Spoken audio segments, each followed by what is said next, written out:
First, the program. We're going to kick off today initially with remarks from Her Excellency Reem bin Karam, who is the Director of NAMA Women Advancement Establishment.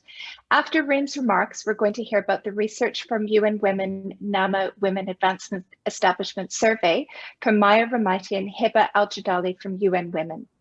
Following this, we're going to jump straight into our panel discussion with our three female entrepreneurs, Haliam Jumani from Kibsons, Teresa Choi from Skills 3, and Khulood Nakhi from Beyond.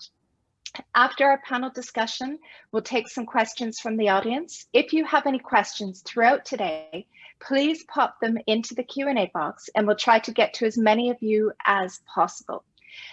We often get asked this when we're hosting the sessions as well. The session is recorded and the link will be shared with participants afterwards. So if you have to jump away, you'll be able to watch the rest of it later. For those of you that missed my comment before, there is Arabic translation available for the event. Please, everyone, can you go to the translation button on the bottom right of your screen and make sure that you choose the language that you want to listen to today's session into. And also, for that to work correctly, you do need to have the most recent version of Zoom installed on your computer or the most recent app on your phone. Thank you, Jen. So after those housekeeping rules, it's time to make our first and very most important introduction. We would love to introduce Her Excellency Reem bin Karam. Her Excellency is the Director of NAMA Women Advancement Establishment and will open today's event. Your Excellency, thank you. Thank you so much, Kelly, for the wonderful introduction. And thank you, Jennifer. Thank you all for being here. I think it's an honor being here myself, because I love being surrounded by amazing and successful women who are not afraid to make changes in our world. And to all the gentlemen here today, happy International Women's Day. So I think it gives me great pleasure, as always, and on behalf of NAMA Women Advancement Establishment, to welcome you all to this event that we are co-hosting with UN Women, who's always been a great partner and a believer of the work that NAMA Women Advancement does. There cannot be a more appropriate day for this gathering, a day where we are celebrating and leading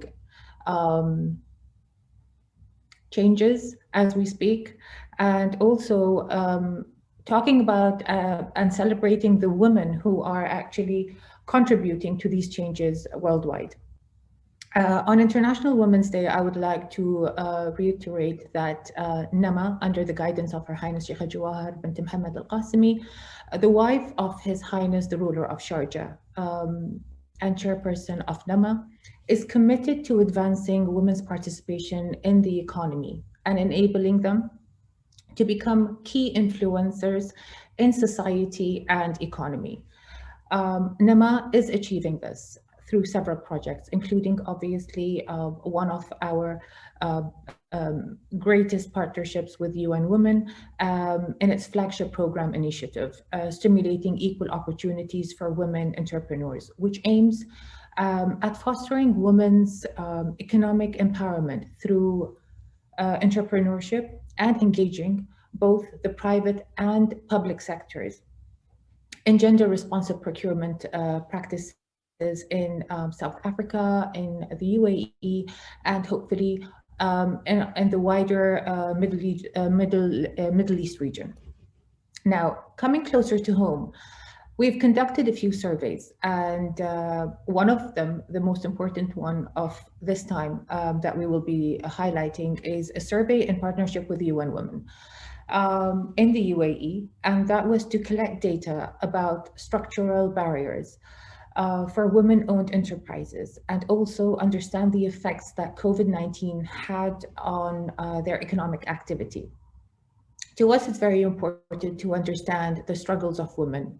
If we understood and we collected the data, then we can come up with obviously smart solutions. And so in today's session, we will be sharing some of the key findings from the survey, which will set the foundation for tailoring actionable steps to undertake further advocacy and measure progress in the UAE. Now, while the pandemic has had a major impact on the global economic system and disproportionately affected women entrepreneurs everywhere, it is encouraging to see the resourcefulness and the resilience of these great businesswomen out there in the market who are making changes and using innovative approaches actually to pivot their business models and capture a share of emerging market opportunities in new sectors. So NEMA, through its affiliates, Sharjah Businesswomen Council and Badri Education and Development Academy, have stepped in by providing education and training opportunities for these individuals, and actually for anyone looking for simple skills or advancing their skill sets. And as well, they also have generously been providing business setup support to help women identify their creative potential in a diversity of sectors and make their entrepreneurial dream a reality. At this point, I must mention 3 inspiring women entrepreneurs who will be sharing their success stories today with you shortly. Haliam Jumani, Director of Kibsons, and then we have Khulood and Nakhi, founder and CEO of Beyond, and last but not least, Theresa Tsui, co-founder of Skills 3. Who also happens to be a graduate of one of NEMA's entrepreneurship programs from Badri. So welcome, ladies, and I love the way that the session will be put together by giving these ladies a chance to talk about their experiences, talk about their ups and downs, talk about their challenges, and also talk about not only their businesses, but also the struggles and challenges that they had to go to. And last but not least, their support system. And I think everyone needs a support system in order to make it in this world today, whether it's being, we've all gone through it through the pandemic and even before the pandemic. So it's really interesting, and I'm really looking forward to hearing from these great ladies. Through their stories, we hope not only to inspire you all, but also learn new approaches to stimulating equal opportunities for women entrepreneurs in the UAE. And thank you all once again for being here. And I wish you all a great session and happy International Women's Day to everyone. Your Excellency, thank you again for allowing this event to take place via the benefits and insight of NAMA and the work of NAMA Women's Advancement Establishment, and of course also Her Highness. Please thank her on our behalf. Your wonderful words and really rang a bell with regards to the contribution that women are making to society, the contribution that our 3 panelists today are making with regards to solid and successful and challenging entrepreneurship in the UAE, and certainly again the work that your organisation does in order to support this in a meaningful way. We named today's session Moving Forward into Success Deliberately, and that will be via, we believe, a combination of working and collaborating together, and also the support that organisations such as yours and UN Women bring to help us achieve that. So again, thank you very much for today's introductory remarks. So many of you attending today's event took part in the NAMA UN Women survey at the end of last year. And I bet you're all wondering about what those results are. So we have Maya Rmeity from UN Women who's here to share the results with you. The survey findings are the most up-to-date snapshot of where we are now for women in business in the UAE. Maya, can you please take us through your findings? Yes, thank you so much, Jen. And allow me in my turn actually also to thank all those fantastic women and ladies and gentlemen joining us today, and happy International Women's Day for everyone. I would echo also Her Excellency Reem bin Karam in her opening remarks about our program objectives and research aim. And I thank her as well for this opportunity for us working together and collaborating on this valuable research. I will share with you my screen if you don't mind. So allow me a few seconds, sorry. Do you see my screen? As we said, and as Her Excellency said, that our program is actually to provide a reliable evidence on the status of women business owners in the UAE. We have conducted in the last quarter a survey, and we had analyzed around 1,028 responses from women-owned businesses. We had 57% of women business owners and 43% of women in the process of starting their own business.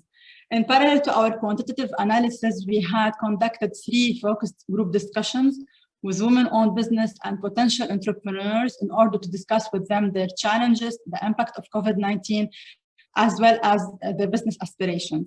We had undertaken many interviews with women business owners, financial institutions, government agencies, and women business network. Now, going back to our survey, we had a representation from all over the Emirates, with 38% of women registered in Dubai, 17% in Abu Dhabi, 14% registered in Sharjah, 5% in each of Ajman, Ras Al Khaimah, and Fujairah, 8% represented coming from free zone registration, and 1% in Al Kuwait and offshore enterprises. They operate in majority in the 3 Emirates of Dubai, Abu Dhabi, and Sharjah. And this is actually thanks to the all local advancement and initiative that the Emirates are doing in order to make UAE one of the global business hub. We developed in the report how each of these Emirates has worked on initiating an entrepreneurial ecosystem, inclusive for women, and from incubators, legislation to other regulatory frameworks. 29% of those women entrepreneurs work as well internationally, and we have 45 who also have their business as online business. Women are known to be actually working more into educational sector. We had you can see that we have a large panoply of services, but still we have concentration like 11.5% in business consulting. We have around 8% in fashion, 7% in creative art, almost 7% in education and training, and 6% in marketing and PR. Women are very low represented actually in logistics, transportation, utilities, agriculture, finance, and accounting. And overall, a woman operates as 70% in services versus 29% in trade and 16% in manufacturing. Some other indicators were also valuable to highlight that 62% of our surveyed women-owned businesses are actually sole proprietor. 82% use digitalized services, and this is because women recognize that technology is key enabler for this business to thrive and to be matured. 72% are considered micro enterprises versus 24% which are small. 35% of women entrepreneurs, they were just like they wanted to scale their business, and 58% have more than 50% of their employees as women, which shows the high commitment of women entrepreneurs toward the gender equality and women economic empowerment by supplying job opportunities to other women. Now, many of the challenges women entrepreneurs are facing are actually the challenges facing for every SME or entrepreneur. Yet we had 41% expressing that the main challenge they're facing is the lack of access to market. 39% stated that one of the most constraining factors for their business to thrive is the lack of access to finance and to bank loans. 35% struggle with finding a good source of advice and valuable guidance for business registration and procedures in the UAE. 50% had never participated in any public or private procurement opportunities. With regard to the last year challenges, 75% they mentioned that they had not benefited from any government relief or stimulus packages. 63% experienced actually reduced sales during COVID-19, and 45% suffered from a decrease in revenues with an average of 58%. Now, the COVID-19 pandemic has impacted mostly women-owned businesses, as you know, that in particularly, on one hand, they are the one who mostly provide household and caring services, and on the other side, they are in small in scale and operation scales, and they cannot absorb the shock of lockdowns because they have less capacity than other big enterprises. 19% of women entrepreneurs whom we surveyed stated that the increase of care demands for their families had reduced the time they spent for their business and has actually impacted significantly their productivity, their mental health and stress level. 27% of women-owned businesses had to reduce their employees' salaries. 18% dismissed employees, 15% had recourse to debt and fundraising in order to sustain, and 4% unfortunately had to exit the market.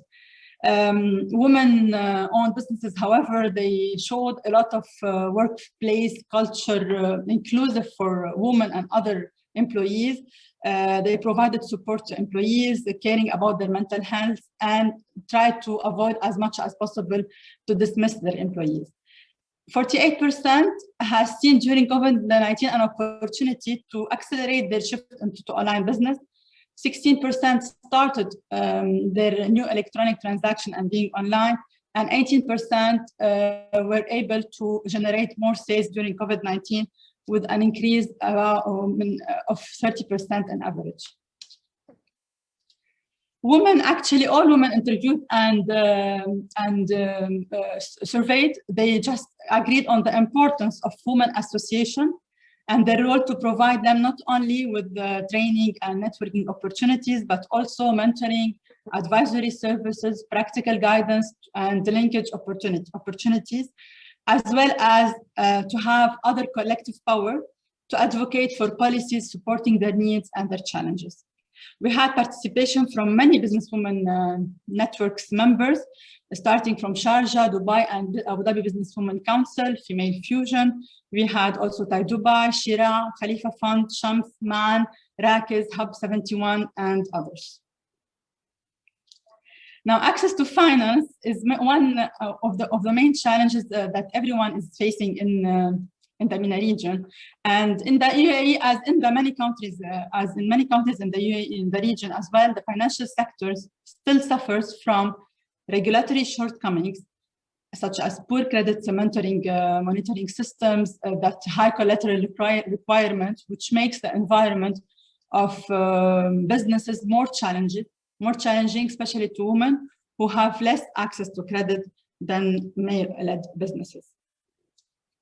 In our study, we highlight how the access to finance in UAE is channeled through three main channels: institutional lenders, and we've seen that majority of funds provided to women-led businesses and micro-enterprises in particular, they are given by government or business incubators. Commercial lenders such as banks and microfinance are also have been criticized for highly rejecting women's request for business loans, as they still think and believe that women's segment is a high risk profile. Other alternative options are also existing in the market, from angel investors, venture capital, and crowdfunding, but they are still at early stage in the MENA region and the UAE. So we need a lot of raising awareness about those alternatives and how the SMEs can benefit from this missed opportunities and potential. The research also revealed that we have several constraints that women actually come up with when talking about access to finance, from the high collateral requirement that the banks are just like requesting, high transaction cost given their small business size, lack of women inclusive policies encouraging investors to invest in women, and the lack actually of any tailored product, financial product that suit the needs of women-owned businesses. Another fact is actually that majority of women have limited financial awareness and understanding about the financial product. That's why they're sometimes reluctant to address banks and financial institutions, and kind of poor financial literacy that some women are just like, asking for improvement lead to have less financial records, and consequently, they are not meeting the criteria for non-successful profile. What actually women-owned businesses are expressed, they express the need to participate in more outreach programs and events, and to link them with potential buyers and association. 57% they said they want to have an online platform linking them with potential buyers. 45% wanted to be trained on e-commerce, digital business to improve their businesses, and training on marketing and digital marketing. 38% required to have more awareness and information about how to participate in bid and tenders. And they ask as well to have a support in financial literacy and financial management. Actually, for the recommendation, our research came out with a set of recommendations, of which I can cite few. Increase women-owned businesses access to all relevant information about funding laws, policies, government finance opportunities, encouraging more angel investments within Women Business Network, and also as well enhancing digital and online business skills to leverage digital services and to allow them to actually surpass and alleviate the impact of COVID-19. We had some other practical measures that our program is considering going forward. As we said, it's part of our big program of stimulating equal opportunities for women entrepreneurs. And I would also allow this to my colleague Hiba to be elaborating more on that. Thank you so much. And for any question, please do not hesitate to drop your question in the Q&A box, and we'll be happy to answer all your queries. Thank you. Maya, thanks so much for sharing your results. It was really nice to have current data about female entrepreneurship in the UAE. And now that we have this information and what we can do with it, Hiba is here. Hiba Jardali from UN Women is here to talk us through what's next. Hiba, over to you. Yes, thank you, Jennifer. I hope I sound well. Thank you, Jennifer. And thank you, Maya, for showing these important findings that are considered the evidence of the current situation and will be used to design further support to women entrepreneurs in the UAE. And thank you all for attending this event today. Our valued panelists, thank you so much for being with us. And we are really thankful for all the current and future entrepreneurs who shared their inputs and challenges with us. Thank you, Nama. Thank you, Nama, for the great support on women's economic empowerment worldwide, and especially for UN Women on this program, stimulating equal opportunities for women entrepreneurs. So it is a research, advocacy, and capacity building program with policy support from our HQ. The objectives are to reveal the challenges faced by women entrepreneurs in the UAE and act on finding solutions and actions for improvement. And that to be done with the government, the business associations, and financial institutions. We receive many important concerns as inputs in the survey, which will be considered while implementing the program. Many of you have asked for business support and to be linked with peers in same sectors. Others highlighted the challenges in accessing finance, and many expressed extended needs for more particular trainings and guidance. And many offered as well to assist and share the knowledge and experience with other women businesses. And that really shows the energy and the spirit of women to support each other. So the second element that the program will focus on is promoting and raising awareness on gender responsive procurement policies, and that to enhance the buying from women in corporate and public sector. The aim is to enhance inclusion of women's businesses in the supply chains, improving their accessibility to procurement contracts, allowing them to grow and have more stable and sustainable businesses.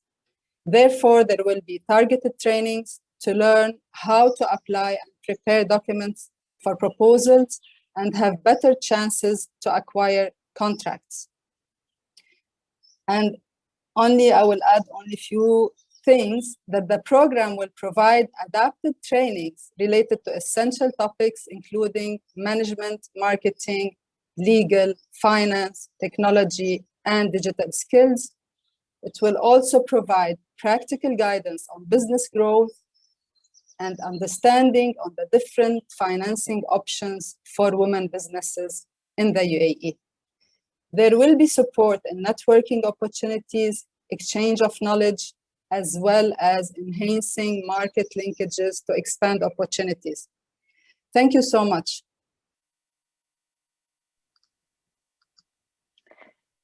Thank you so much, Hiba. We're having lots of wonderful comments coming through on the chat box for both you and Maya, saying thank you so much for the wonderful insights and presentations. And it's so nice to hear what the snapshot is, what the current environment is for female entrepreneurs. So it's really great to know, with the support of NAMA Women Advancement Establishment and UN Women, we can look forward to greater advocacy and market linkages for female entrepreneurs in the UAE. Thank you to both of you. Yes, thank you, Jen. Thank you, Hiba, and thank you, Maya. It's very important to remember that these really are the most up-to-date survey results that we have regarding women-owned businesses and female entrepreneurship. So many of you took part, if not all of you took part in the survey. You'll have noticed that there was thousands of respondents, and this was just at the tail end of last year and the very beginning of 2021. So it's going to be wonderful to be able to utilize this data moving forward and making a change with all you respondents and everything that you participated in. So again, we couldn't have done this survey. It could not have been completed or shared without your input. So again, thank you so much.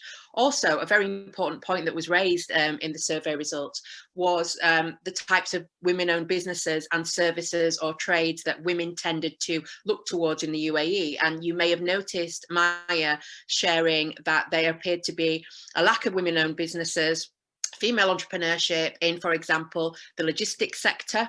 It's very interesting. Jen mentioned the chat box. We have one of the UAE's most successful women in logistics who commented. It was amazing to see her name pop up. So I do want to mention Paula Bellamy as a shining example of a lady running businesses amongst many, many men in the logistics sphere. But also our choice of panelists for today's event really wasn't that coincidental. And also Maya mentioned a lack of women-owned businesses in the agriculture space. We obviously have Halima from Kibsons. We also have a lack of women in the finance space. And whilst Khulood Al Nakhi, one of our fellow panelists, is here to talk about her entrepreneurship journey into her modest fashion label Beyond. She's also been a finance and banking professional of many years also.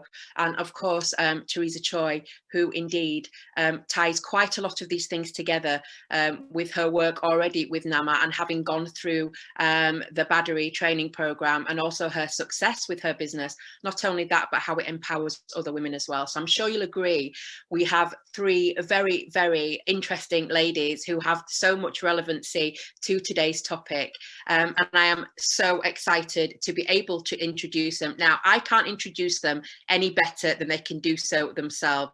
So, you know, working together like this, collaborating, and the power of women coming together in business, it brings connections, it brings collaborations and networking, just like today. And it also proves consistently that we absolutely are stronger together. And we really hope that you're going to take away inspiration, insights, and even a renewed sense of belief that moving forward, we really can forge our own path to success whilst holding hands with our sisters, and we can always, always lift as we rise. So without further ado, I would like to introduce Khulood Al Nakhi from Beyond, Teresa Choi and Haliam Jumani from Kibsons. First of all, Khulood Al Nakhi. Again, your introduction of yourself and your business journey is going to be far better than mine. Khulood, please introduce yourself and tell us about your business. Thank you, Carrie, for introducing me, and thank you, Reem, for the amazing introduction, Hiba for the informative information we received, and Maya, of course, the very good information and insights we received from you, from the survey by our women. And thank you, Nama, as well, and United Nations for inviting me and giving me this opportunity to share my experience and journey. And I hope I can inspire ladies at this forum. My name, as Kylie said, my name is Khulood and Nakhi. I am a founder and CEO of Beyond, and I am Vice President of Customer Experience Department at Sharjah Islamic Bank. I am a wife and I'm a mother of 4 amazing children. I have a 20 years experience in different fields in human resources and service quality, banking operation, process re-engineering, and now in the customer experience. In 2019, I decided to establish my own business, a fashion brand. I called it Beyond, where we go beyond and inspire women on the way they embrace their individuality with our design to complement their personality. And the business is about having a ready-wear abayas and kaftan with high-quality fabrics. Also, I would like to take this opportunity and this forum to announce that we are the first Middle East luxury sustainable brand listed on a positive luxury next to international and luxury brands next to Dior and LV and Givenchy, which is the first step to globalism, and to a luxury world. And thank you very much for having me again. And happy National Day, happy Women's Day. Sorry. Thank you, Khulood. Thank you so much for giving us that introduction. And also, that news was a surprise to me. So congratulations on your very recent. Thank you very much. Very welcome. And again, thank you. Moving on to Teresa Choi. Teresa is the co-founder of Skills 3 Creative Enterprises. And I keep saying enterprises instead of enterprises because I am so used to saying the word entrepreneurship constantly day in, day out. So please forgive me if you hear me say that again, sounding silly.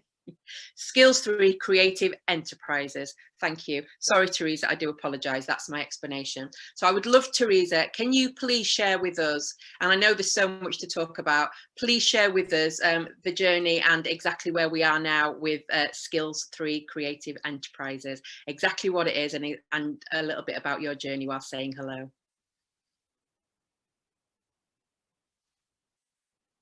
Are we there, Teresa? You're on mute. You cannot have one of these forums without somebody being on mute, and it was always going to be our Teresa. You know, hello, and this is the first time I've done. This is the first time I've actually put myself on mute. So you know, it's got to be one. Today is me. Yes. First I want to say thank you so much for having me here. I'm so honoured to be amongst people that I am inspired by on a daily basis. Nice to see Her Excellency Reem bin Karam again, and also to one of my personal inspirations, which is Halima Kibsons, and to get to know about Khulood as well and her business. Happy International Women's Day, should I say, to all women here and women in business.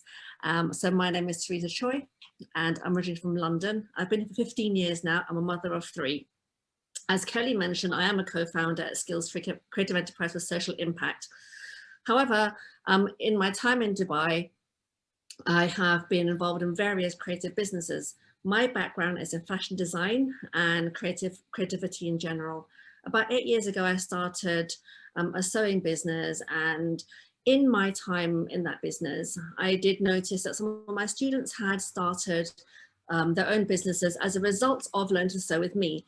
And so going around the craft markets, I was really quite inspired and interested to see that these women had started to create micro businesses, at home businesses, that kind of thing.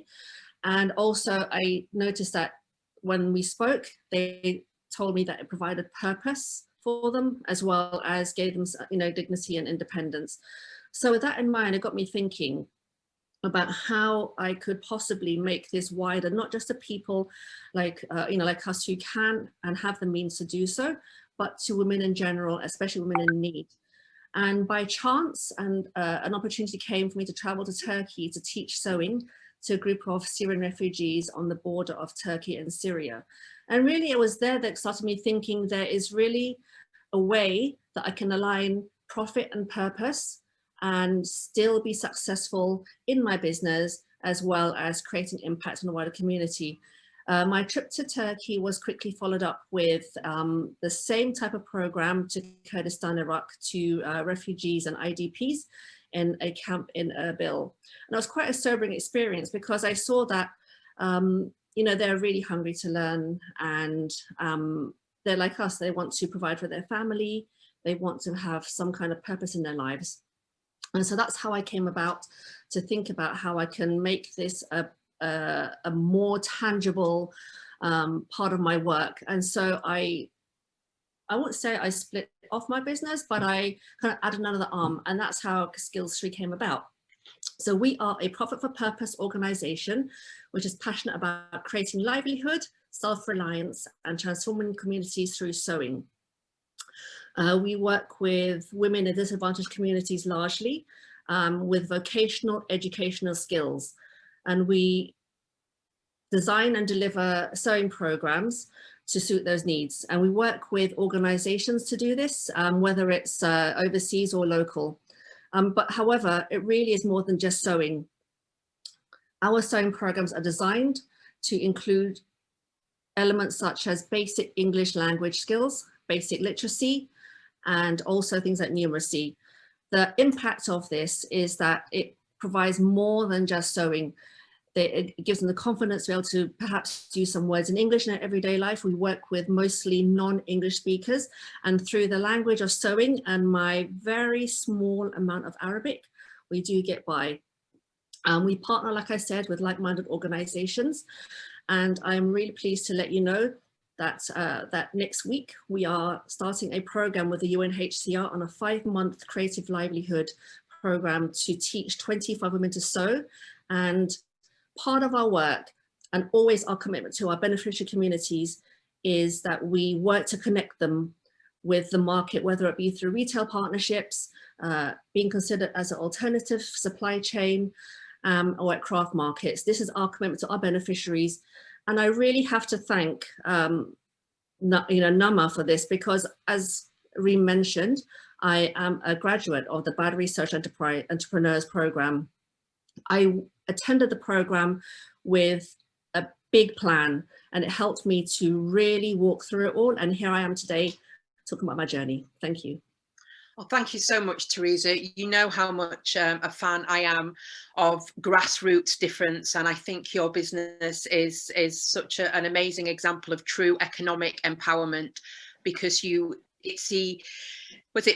bring a man a fish, he will eat for a day, teach a man to fish, he can feed himself for a year. And of course, by teaching these women language skills and the ability to sew, they then go on to be able to create products that they sell, which feeds their families, which sends their children to school, and the whole cycle goes from there. And for that, I thank you personally, because I think it's truly an amazing thing and so necessary. So again, thank you, and thank you for introducing yourself. So our next lady, I think Teresa said she was her biggest fan. I think she may have to fight with Jennifer for that title. Is of course, usually needs no introduction, but of course I will, is Haliam Jumani, part of the founding family, and I'm sure she'll tell us a little bit more about that, and director of Kibsons. Halima, could you please, rather than me waffling on about your business and how wonderful it is, I'm especially excited to learn more about the past 12 months, and I'm sure you're tired of talking about it, Halima, but I think we've all been inspired by watching how Kibsons has conducted itself as a business throughout 2020 and beyond.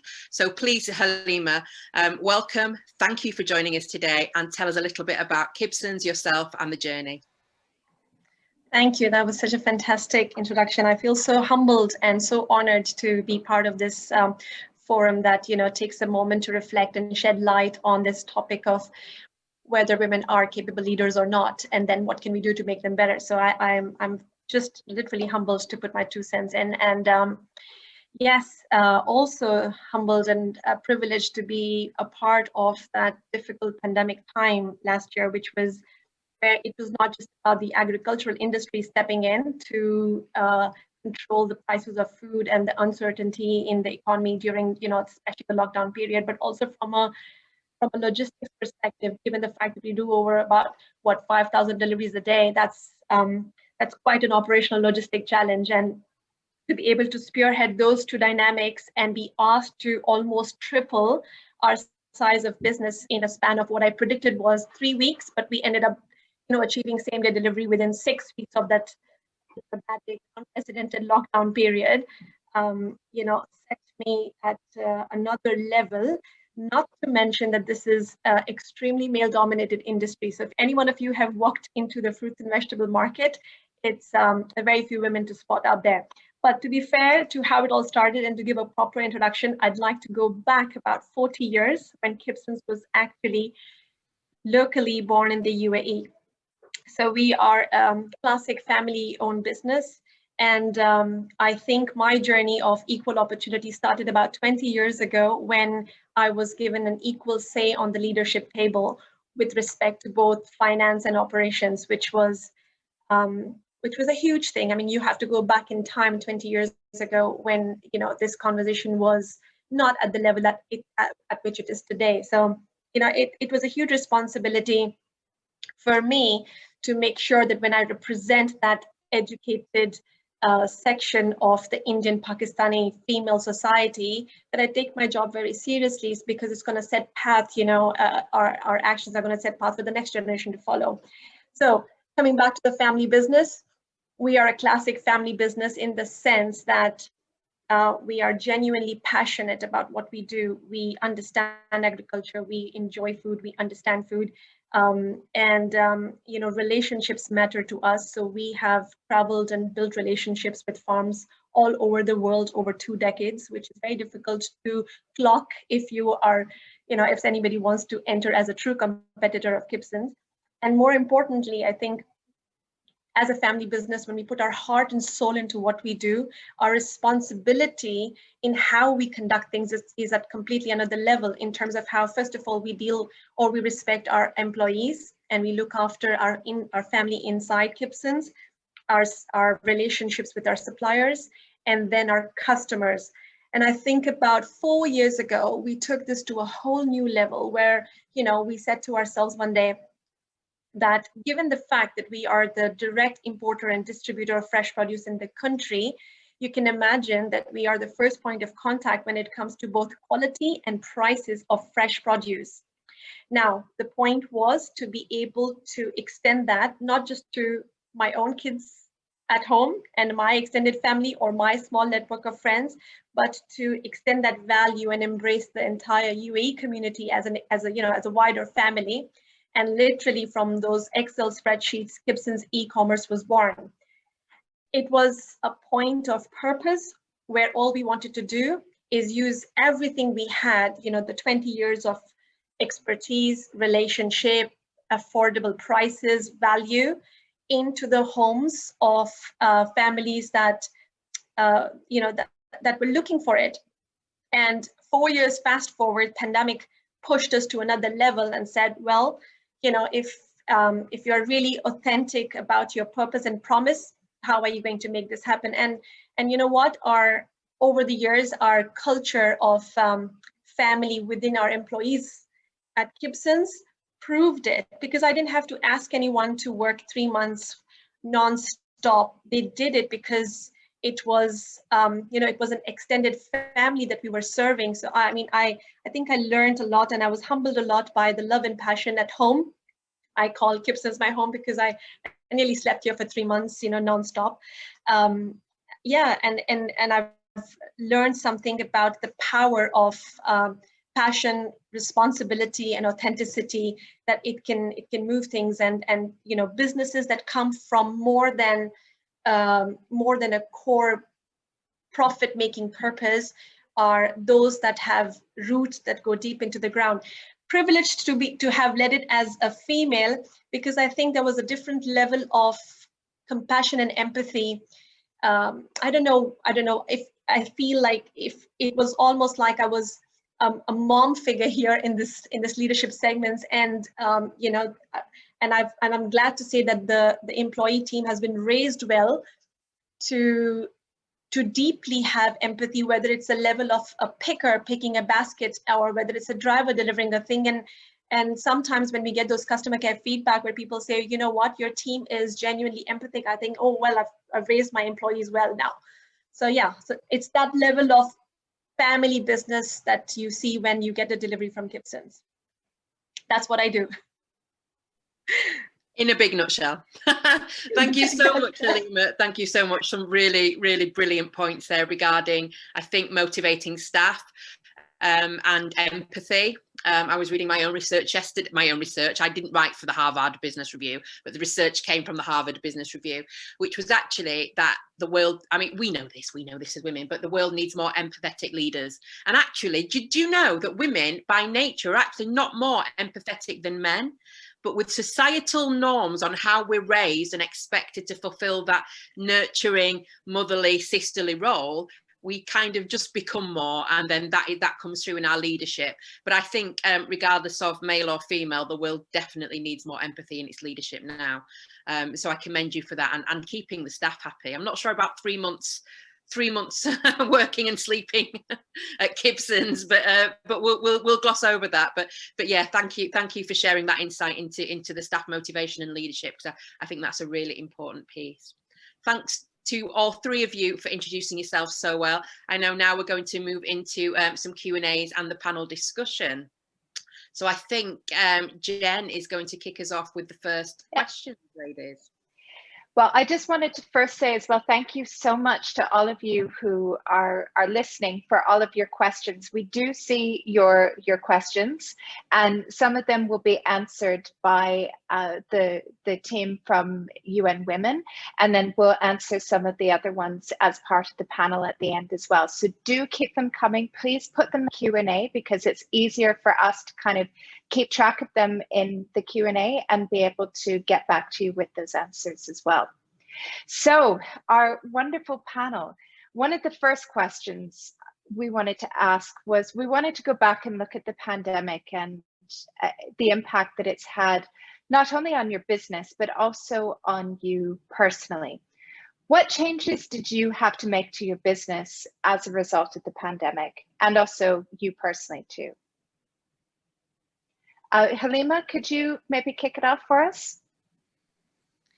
Yes, absolutely. And I think that, you know, the pandemic has, you know, put light on so many things. And one of them is the importance and the role of women as leaders in the economy. And I would like to mention that whenever in history, whether it's a World War I or II that we read about, or it's the economic crisis of 2020, it is important to understand that without the support of such a significant female working force in the economy, it is, you know, you cannot expect the economy to sort of bounce back with that resilience that we are after by, you know, sort of silencing or ignoring that section of the society. So I think I just want to shed some light on the fact that there were so many voluntary female-led initiatives, such as Stop and Help. I mean, if some of you have heard about it or not, but it was a female-led initiative which impacted more than 22,000 families, and I was shocked to hear that. But there it is, underlying, you know, beneath the radars of the Gulf News and Khaleej Times. And also the SME Rise initiative that impacted so many, you know, much needing small, medium businesses. And I think from a Kibsons perspective, given the fact that that was my area of where I could bring impact, responding to the need of the hour, especially with respect to food prices, like I mentioned earlier, what the economy needed at that time was a quick and bold decision. And that's what we did. We called upon our relationships for many years. We secured the food at the prices, and we held the, the inflation, because this is your day-to-day food basket, and that was essential for people to know, should we panic, should we buy more?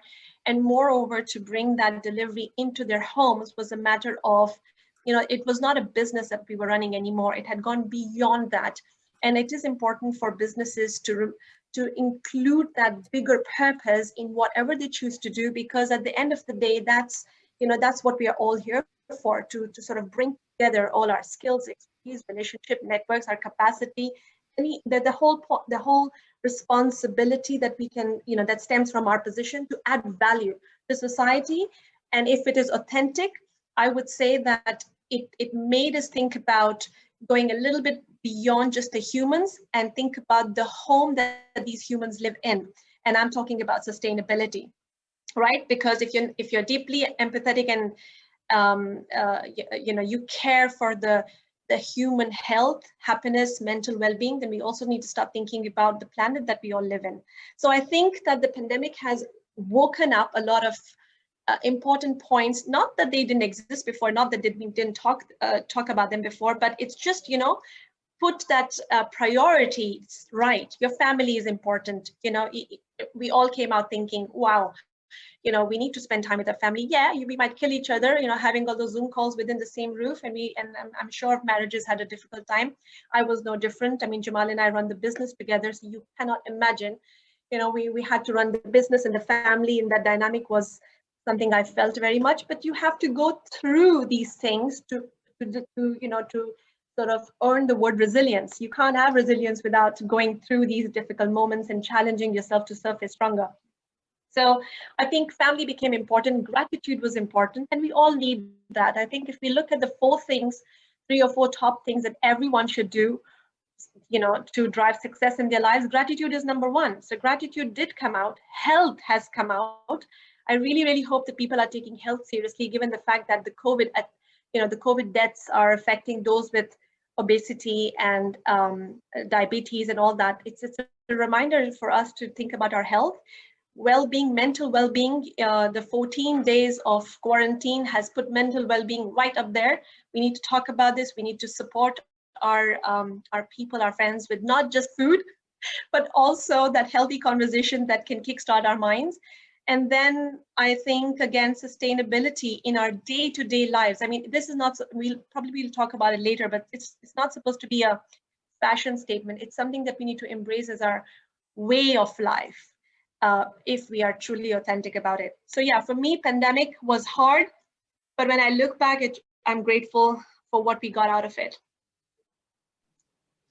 I think that's interesting that a lot of people have said that as well, that when they look at the pandemic, that it forced them to change or forced them to look at things that maybe weren't necessarily working and do their business in a slightly different way or structure their personal life in a different way. So that's really nice to hear that you've made those changes as well. Khulood, could you let us know how it impacted you? Yes, Jennifer. I think we are in our company. It's a little bit different. It's I think people has been prioritizing their needs in the pandemic. For me, as people used to wear abayas and kaftans for a gathering and occasions, and it become unnecessary during the pandemic. So at that period, I took the pandemic as a transition period. So where we took this challenge as an opportunity, and we analyzed what's happening in the market and what is the customer behavior and what is the customer appetite.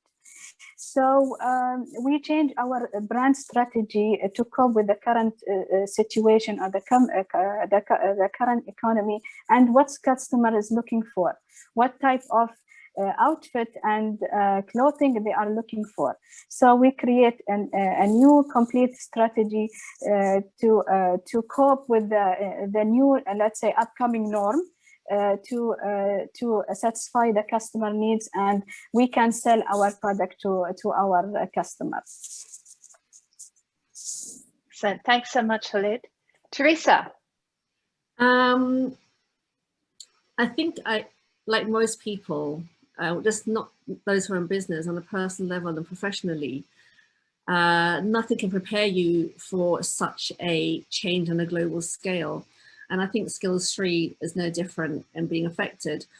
I do feel that Skills 3 has slightly different challenges because we are in the field of social impact. So if we're feeling sorry for ourselves, we had to really look and feel and try to empathize with how our beneficiaries are feeling.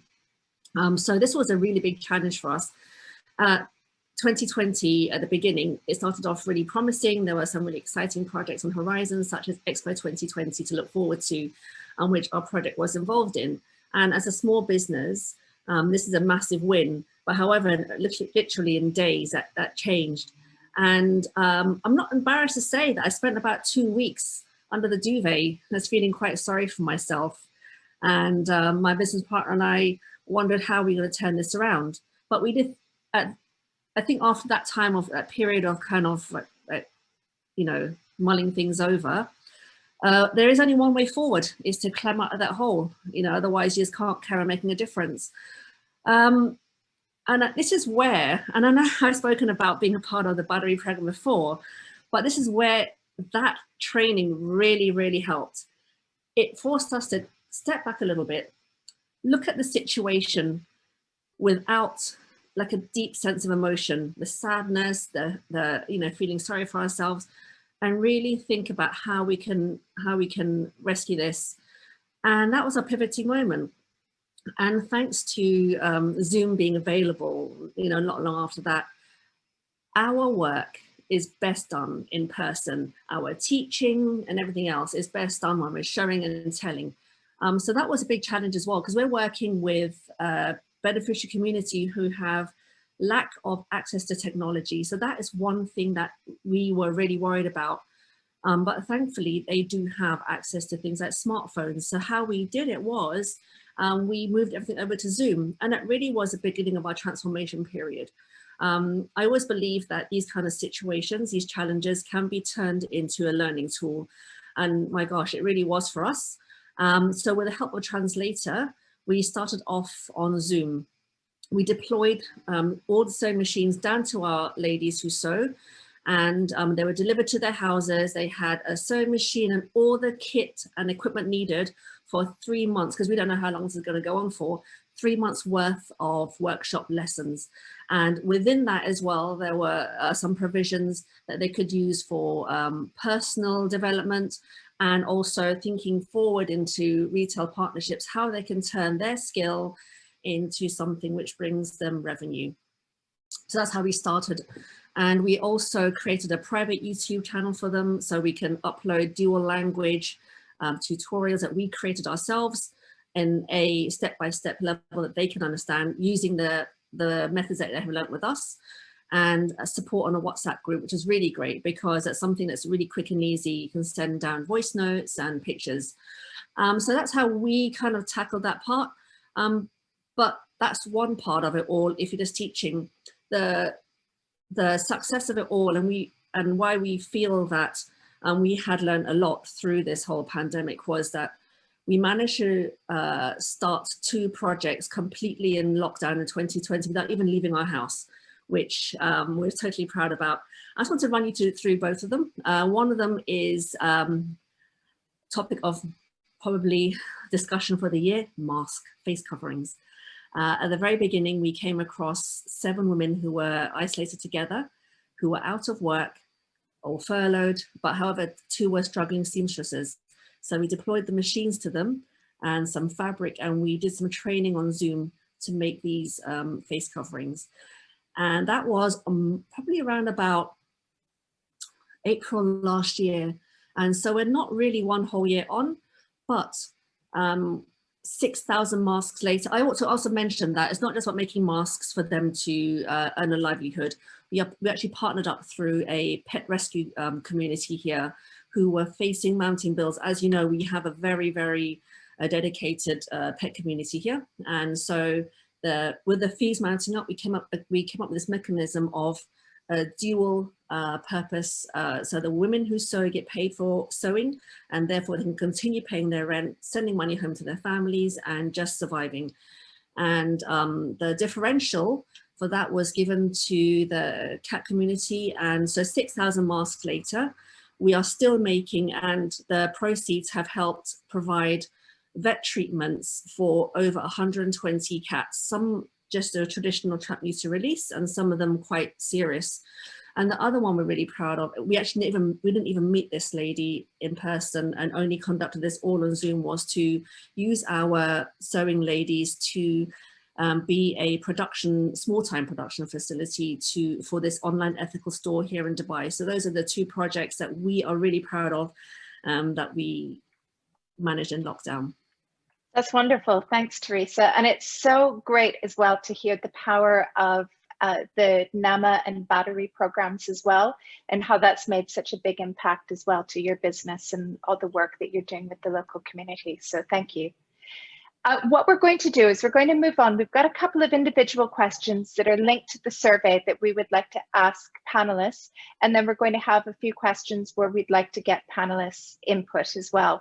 So Halima, the first question I have for you, within the survey, we had a number of people talk about pull factors or their motivation for starting their business. And one big one that came up was that they wanted to raise awareness on sustainability and the green economy. Within Kibsons, how important are those factors amongst your business plan and strategy going forward? Sustainability is definitely a huge part of how we do things, in the sense that we try and bring products not only to our customers to give them better options, so they have, for example, eco-friendly sandwich bags or eco-friendly cleaning agents, that are not harmful to our environment and economy. But also, we are, silently in-house investing on projects such as recycling our water that is used to refrigerate our cold storage environment here. We are investing into solar panels, and we are recycling all the cardboard boxes that come back from our deliveries and the plastic. So, like I said earlier, it's a way of life for us. It's a way of doing business for us. It's how we define our responsibility and our ethical core, and we will continue to do that because we deeply care about the community out there and the planet in which they live. For sure, and you touched, Halima, on so many of the points regarding, I think, covering sustainability and things like that in the previous conversation. And it's, if we have to be empathetic more to each other, we have to be more empathetic to the planet as well, right? So, I completely and utterly, I'm with you on that. I'm going to move. My next question is for Khulood. And it's referring to the survey. So when we had the survey, there was also focus group discussions held as well. And it was noted for a need to promote the use of technology, basically ICT, computers, digital, in order to create a little bit more innovation regarding financial services, usually known as fintech. Khulood, alongside being an entrepreneur in the fashion industry, you've also been a banking professional of many years. And whilst you weren't here today to discuss that side of your working life, I felt that you would be the ideal person to ask this question to. So do you agree on the importance of the use of technology? And what would you see as the future of digitalized services to be able to help women-owned business for things like finance and banking? Thank you, Kali. Yes, I totally agree that financial services is a need and to boost any business, not only women. And it is this technology become a mandatory requirement and main pillars to any business. So we should invest more in business should invest more in social media, e-commerce, finance service, e-marketing, and focus on this platform instead. I believe in opening a new store. As a financial, from the financial profession, as a banker, that in our bank we are building now a digital transition or transformation department where all customer will be using the digital platforms to use a financial transaction easily without involving any human, which is the era of the banking sectors now. And from Beyond's point of view, we are one of the new strategy we are creating in Beyond, that we are creating an e-commerce website which we believe that will boost our sales. And now it's become an upcoming norm, and I think COVID has speed up this process of establishment. I think it's so important, Khulood, absolutely. And we know anecdotally on a daily basis by Female Fusion, the frustration that people have with even as simple as opening a bank account, which sounds so simple, sounds easy, but we have struggles there. And again, your insight's really, really useful. Thank you so much for that. Teresa, so in the survey, 66% of surveyed women said that they were driven by the opportunity to make social impact in the community. And this won't come as much surprise to fellow women, I think. But additionally, it was revealed that providing employment opportunities and increasing social status are also motivational drivers for 35% of the surveyed women-owned businesses. So this is an obvious comparison to the ethos of Skills 3. Could you quickly elaborate on the importance of this wider impact? I'll start off with the small impact first of all, because that kind of leads on quite nicely to the wider impact. On a smaller impact on a personal scale, not personally to me, but women who have answered this question in that way, is that starting a business is not just about, putting your hand on and say, I own my business. And as you rightly say, it creates some kind of small impact on their own personal self. And that is that we all know that being a business owner is really challenging, but that on the flip side of it all is that it provides for us purpose, restores dignity, because, prior to moving here, we may have all been working women in the professional sense, and that this kind of opportunity to do business in this way in the UAE, it also enhances their feeling about how they can provide for their family. I can probably say that a lot of these 66% of these women possibly were in a dual income household back from wherever they came, and having moved here, maybe have become a homemaker or unable to fit childcare and work together. And so starting a business does seem to be the next most logical step.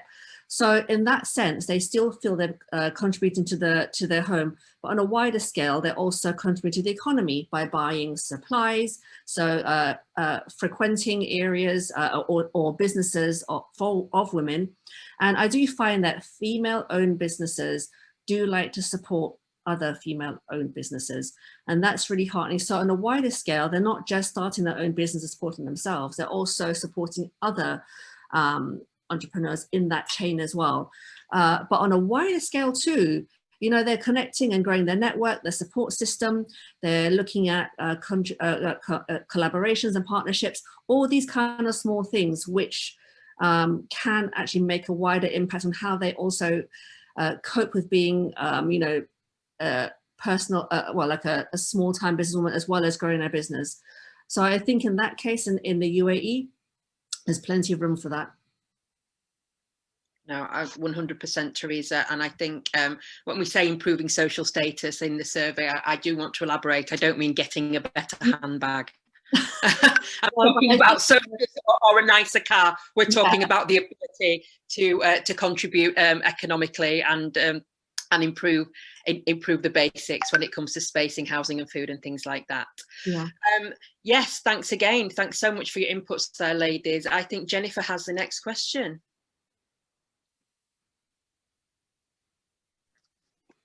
Or I shall ask the next question. So this is to all three of you. The benefits to having a business in the UAE. So there may be challenges, but there's also a wealth of opportunities that we really don't see in other parts of the world. It's such a unique set of circumstances, being part and parcel working and running businesses in the UAE. So what opportunities do we have in the UAE that we don't think are as readily available in other markets? Khulood, would you like to start and answer that? Yeah, The why benefits not? of having a business in the UAE. Actually, UAE market is an emerging market and fast growing, and many opportunities are waiting for us in UAE.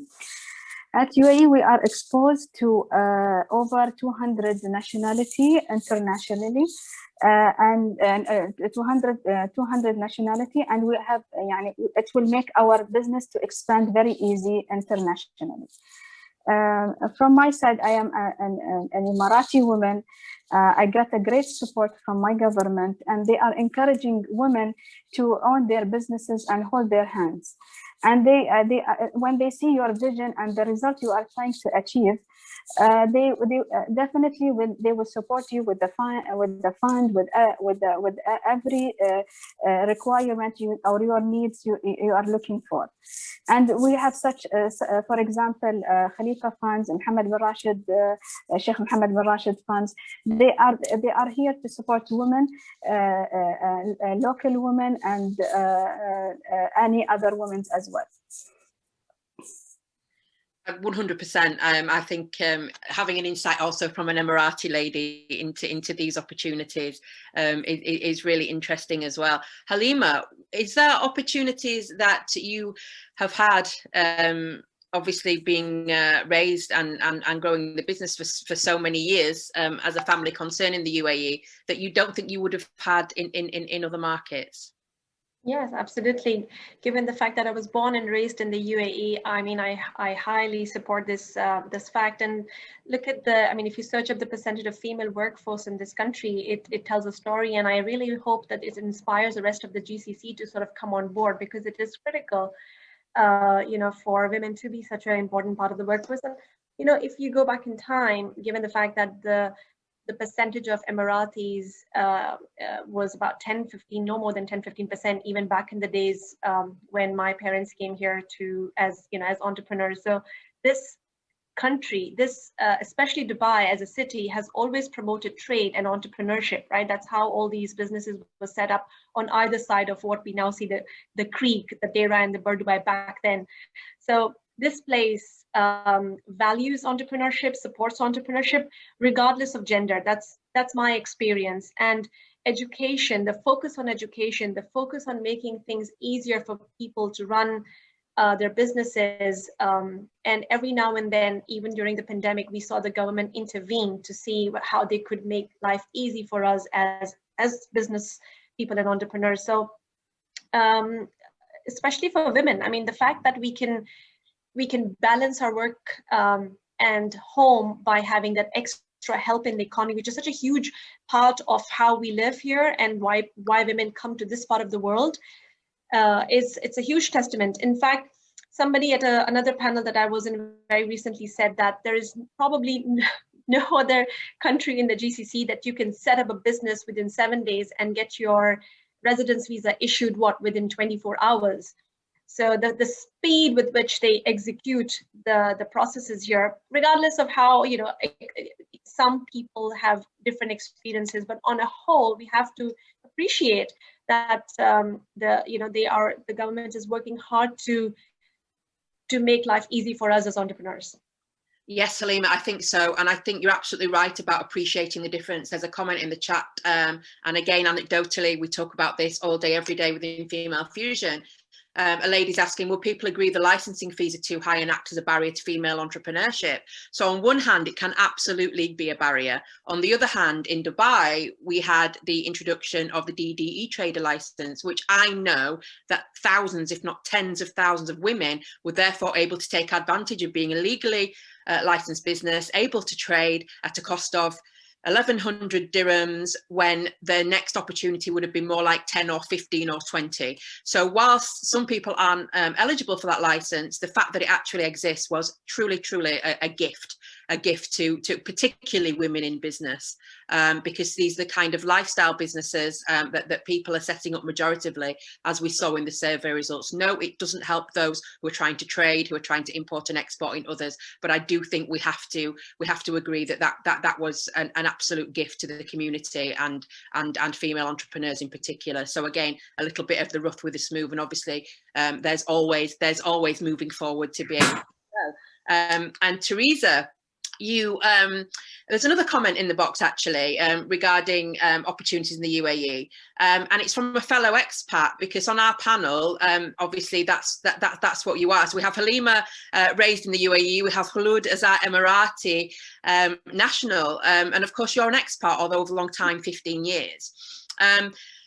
Well, I've lost Karen's comment now, but I did like it. Karen says that people are largely not pigeonholed in the same way as is common in other countries, thankfully, within the UAE. I wonder if you would agree with that, but also share what opportunities you feel the UAE's brought you that you wouldn't necessarily get in your home market or elsewhere.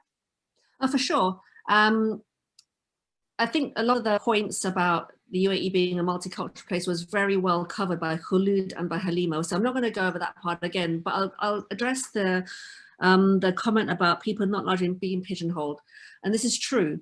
You can, if you have a good idea here and you're passionate about it, the UAE is a really great place to be, to try that out. And not just try it out in the sense like, today I'm going to play house. You can really start a really meaningful business here, get the support that you need.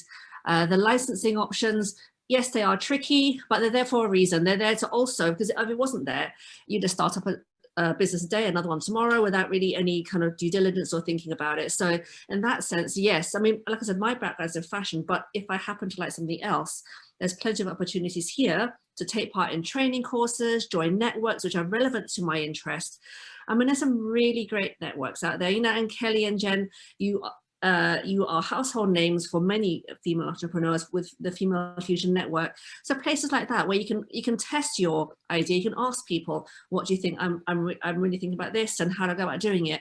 You're not left on your own to flounder, and everyone just goes past you. So in that aspect, as an expat being here, I have found it a lot simpler to mobilize my idea and scale it in a way that is manageable to me. And so going back to the learning side of it all, I've been really lucky here. The learning opportunities here are not just for nationality based alone.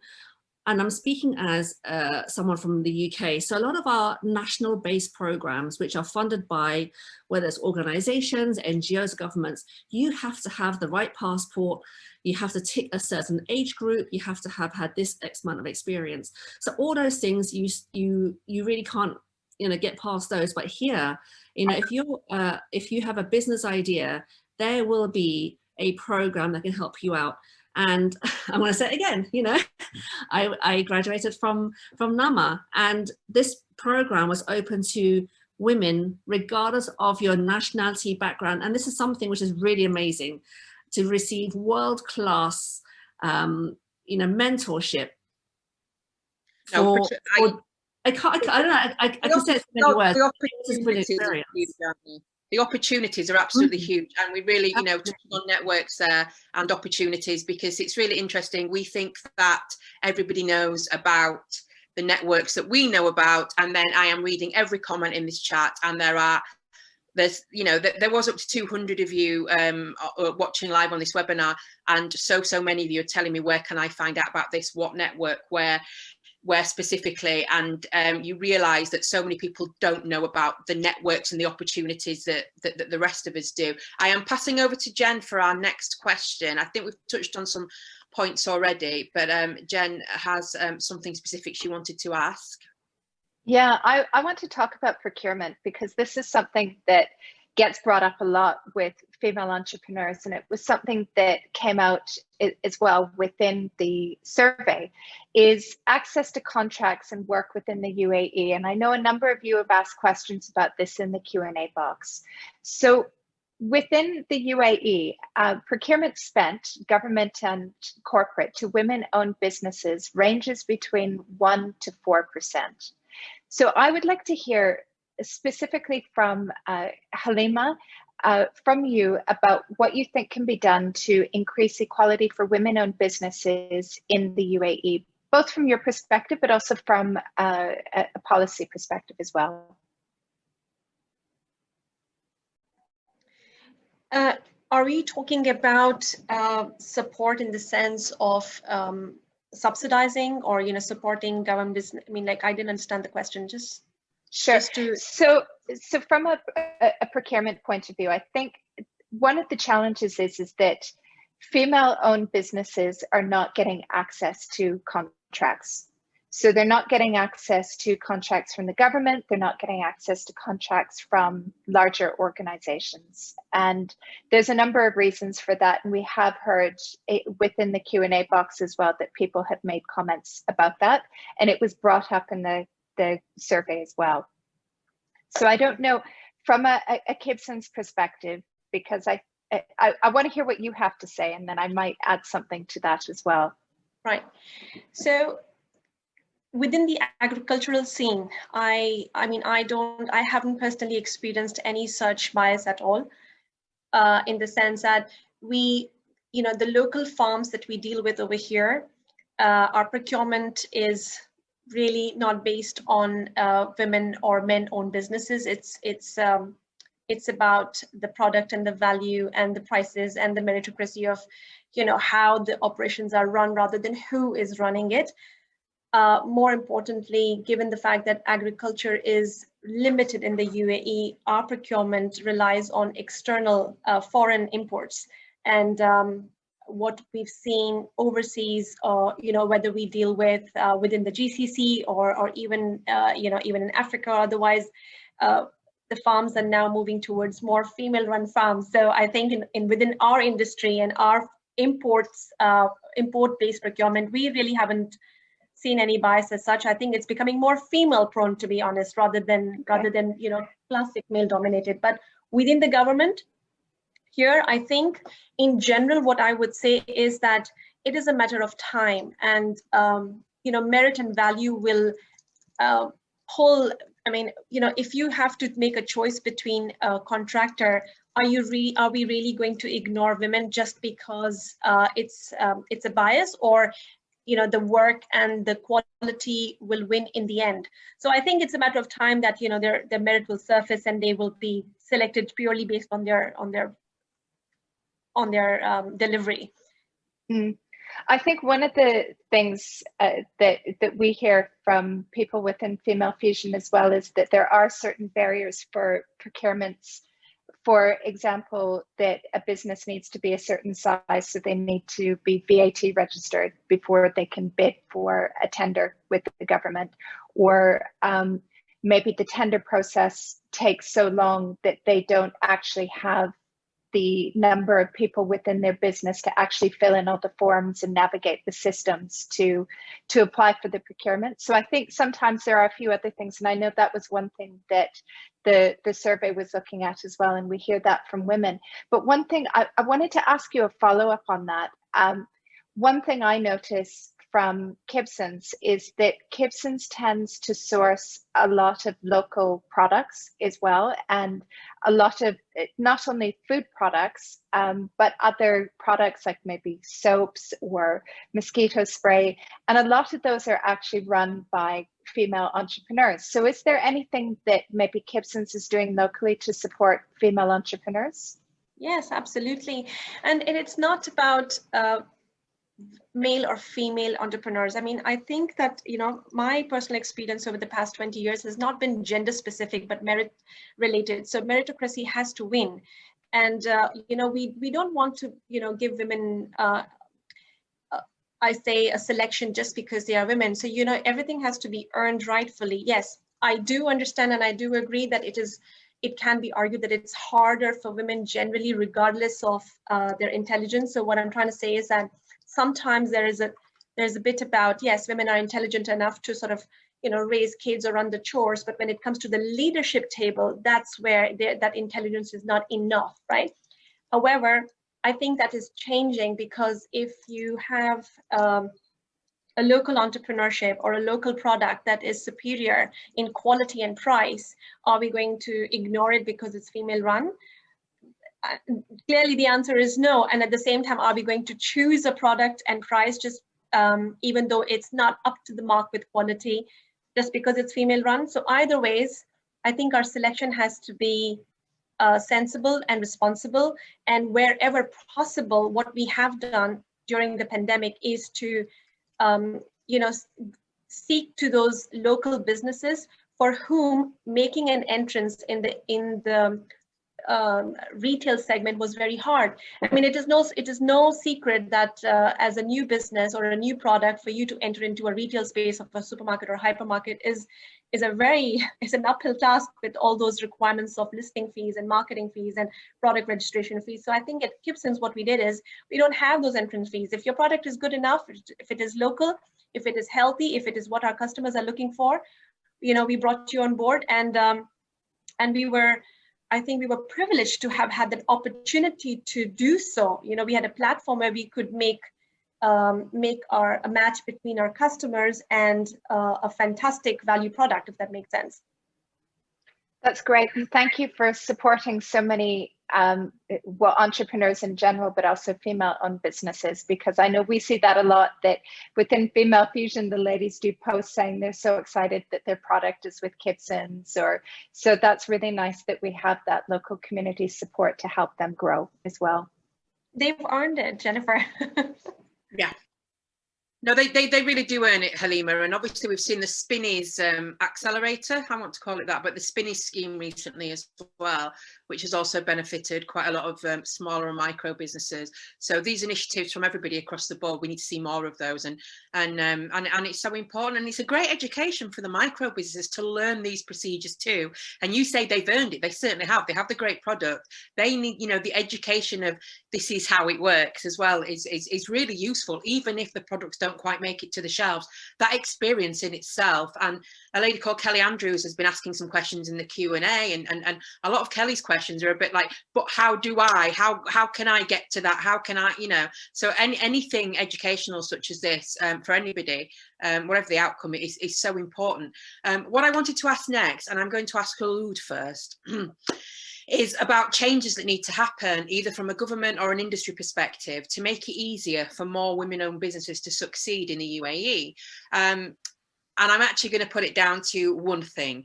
So Khulood, in your perspective, what one thing would make it easier now for yourself as a woman-owned business to succeed in the UAE? One thing, if you can narrow it down. I open the mic, yes. Okay. One thing, I believe that I can see across around the UAE, there is many SMEs, small businesses, SMEs happening. A lot of coffee shops, a lot of businesses are copying each other. So I think we need to have one organization to handle these businesses and nurturing them. In a way, they advise them and consult them in a way when it can be starting with from the thinking about an idea, and they want to implement this idea to the market. So I believe we need an organization who can hold these people or hold these businesses and advise them what is the best for them, and what is if this business is good for in the current situation, or there is a lot of many businesses or there is a lot of businesses happening here in the UAE. I mean, existing similar businesses. So my point of view, the government role is very initial, or any organization. It is the first step to help them succeed.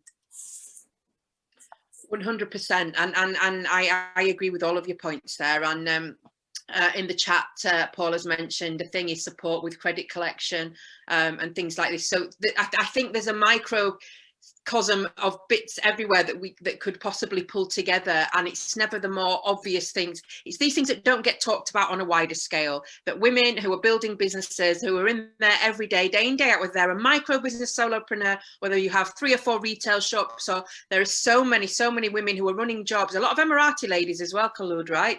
Working big jobs and then having a side business, and I hate that phrase, but I will utilize it alongside a full-time job. Yes, I agree. you know, these small things that we know are happening, and we kind of want to bring. We need to narrow the type of business. So let them focus on one field or one things, especially in the UAE. The government has to control this. So it's a very good point, and I really appreciate you sharing that. Halima, one thing that could be changed to help more women in business succeed. You know, and this is a very good point that someone raised. So in fact, I mean, now, let me just set the background that since I come from a finance position, and you know, looking after P&L and balance sheet and cash flow is not just important in my area of expertise, but it is genuinely important for all entrepreneurs, especially the small new, you know, the new upcoming ones. So now with the e-commerce, my stress about this debt collection on the balance sheet has significantly reduced and improved my health, and I have other challenges, but that's a different topic. But for those businesses, you know, with this credit facility going on in the country, it would be wonderful if the government actually heard and did something about a credit collection and more accountability on the credit collection system, and a small claims court system, which someone has said here, that actually worked. It would, you know, the smooth cash flow within the economy would definitely help people. The fact that there is relatively, I'm just going to say relatively less accountability, and people can sometimes get away with your money, I mean, that's a huge obstacle to any business, and it doesn't really matter whether it's UAE or GCC or abroad, but that has to kick in to, you know, just let young entrepreneurs with limited cash flows breathe. Yes, Halima, I mean, it's especially last year for more obvious reasons, but even in general, we actually see very successful, very viable businesses go under simply because they've gained the work, they've got the credibility, they're winning the contract or the customers, well, more the contract, and then just not getting paid. And their businesses close. They close because they've taken on work that they've earned and they haven't been paid. And it just said like that, it's absurd that there's not a more easier and smoother way to be able to claim back those you know, those funds, and hopefully we'll move more towards that. So Teresa, I am going to ask you now, I'm setting the timer because we're very conscious of the time as well. One thing, go for it. On what? One thing that you have to improve. Have we sent you to sleep? Sorry, come on. Not ask a whole new question. Well, with the credit, the challenge of the credit collection part for us is that sometimes along the way the terms change. And you're halfway through the project, you have no choice but to agree. And as a small business, always being squeezed for best price, or can you do that in return for the barter? With regards to the small claims part, the outstanding credit part, Halima, I wish there was a way to you know, collect the debts that we are owed. Something you actually offer experience, and I look at it as that. I try to be bitter about it. I look upon it as I could have been a bit more careful, and there are times that I could have been more careful, and just has to be a bit more watertight with how we go forward with, you know, adding in payment stages. The cash conversation is beyond important. We could talk all day. Thank you so much. It's an awkward elephant in the room. It's an awkward elephant in the room. You want, you know, you're going to ask for it. You ask for the payment, but it's like stiff upper lip. I'm not going to ask. Let's move on. Yes, and we have these conversations constantly with women. The cash conversation is an entire day, and trainings entirely. Thank you very much for that, Teresa. We're very conscious of the time. I'm passing over to Jen now because we have loads of questions that we do want to desperately get through from our attendees. Jen, would you like to kick this off? We do.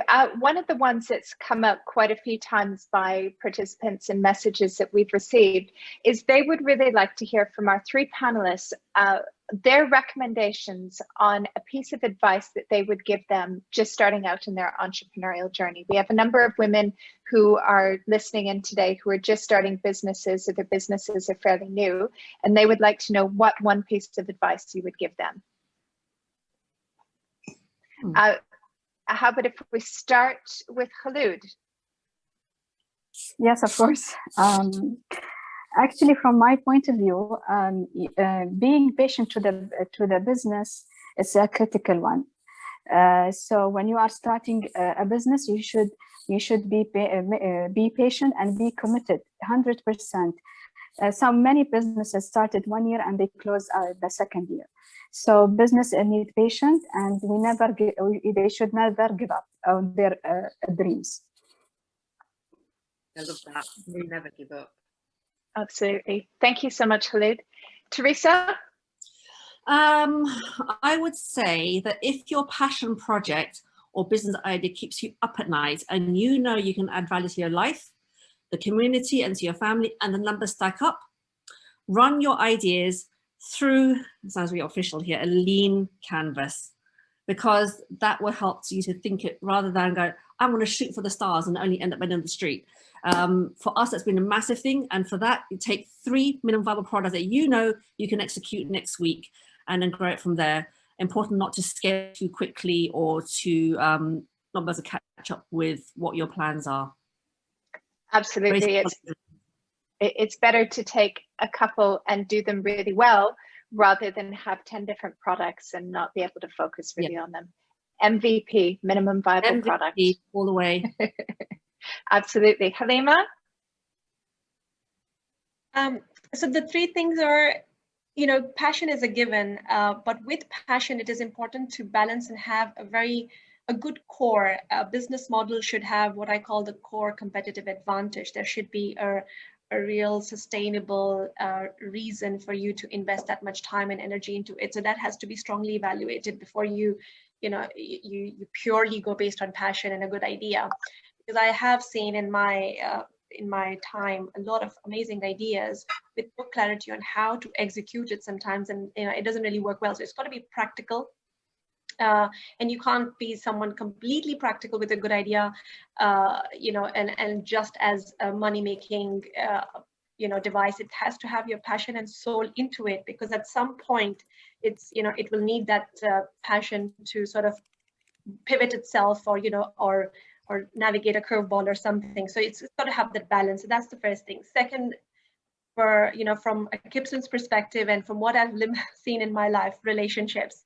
And when I say relationships, those are both internal and external. So you got to have those meaningful, sustainable relationships with your employees as you're growing, or the people that you choose to work with, whether it's your marketing relationships with agencies, but also your suppliers and your customers. And those have to be meaningful. Remember, life is long, it goes a long way. So, sometimes when people take shortcuts due to impatience or what have you on relationships, that's not okay. And I've learned it the hard way. I've watched other people grow. So I had the pleasure and benefit of watching my seniors in the business, and I learned the importance of relationship. But when you're sometimes younger in life and you've got too much aggression, people may not value the importance of relationship enough. So I just wanted to emphasize on that. And the third one for me is cash flow. Back to the fact that either you invest very wisely in your debts, like Teresa said, but having gone through many credit insurance companies who have also given up in this region, it is important that no matter what due diligence you do, no matter how strong your contracts are, you still have to be mindful of the fact that you cannot put all your eggs in one basket. So you cannot make that one deal on a solid contract with one customer and then put your business in jeopardy.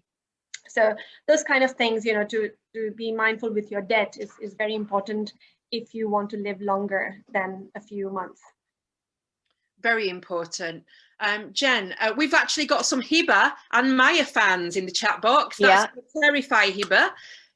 She's good. What? That's me. Yes, we've had a lady asking, can we listen more to Hiba and Maya, please?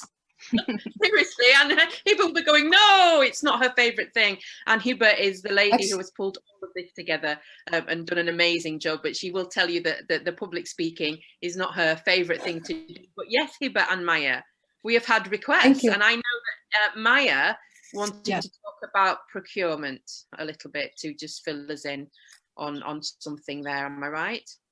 Yeah, right. Can I, Hiba, would you like to go first? I just want to say that thank you so much for your interest to hearing us.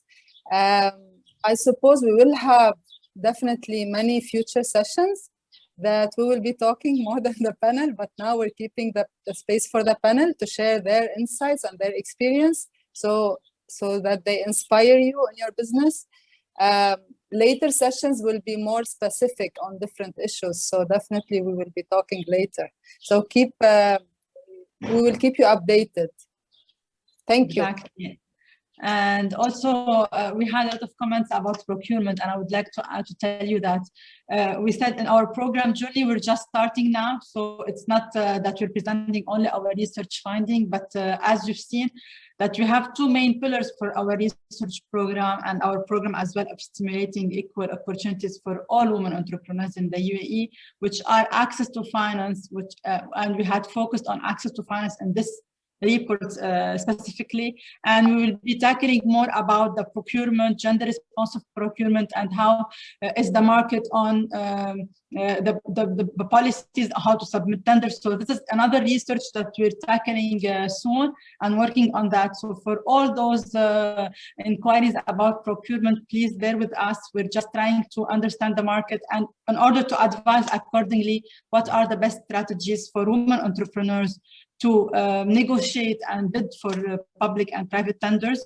and for private and public institutions also to recommend how to have more gender inclusive procurement policy. So this is basically what I wanted to add. And we actually, Hiba and myself, are enjoying the panel today. So we will be seeing you much more frequently, we hope so. Thank you. Thank you, Maya. Thank you so much. And again, thank you to you, Hiba. We are going to be closing off very shortly, and I will, Jennifer will be doing the final farewell.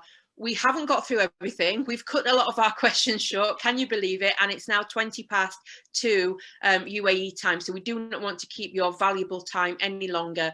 The brilliant thing is there are lots of places and further opportunities for us all to come together and have future discussions via the work of UN Women, NAMA, the other networks that took part in the survey and that are there for you, whether online and off. There is a wealth. And the last point that I would like to leave you with is, today is obviously International Women's Day, and the theme of the day, #ChooseToChallenge. Well, I choose to challenge empowering female entrepreneurship every day. It's my job. It has been for 5 years.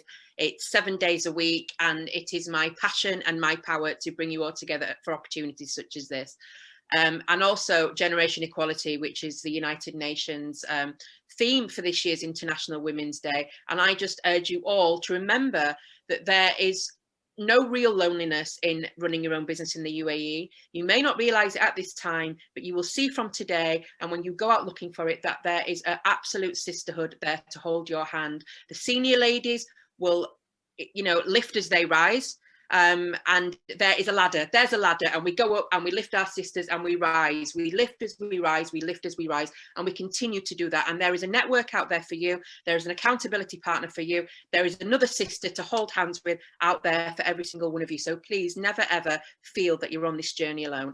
And that's what I would like to say today. And I know that Jennifer would like to say thank you as well. I also want to thank you, Kelly and Jennifer, so much for all the hard work and the effort you put in this event, and for your all the time continuous support for women entrepreneurs in the UAE, whether through Female Fusion and other activities that you are always involved. Thank you so much.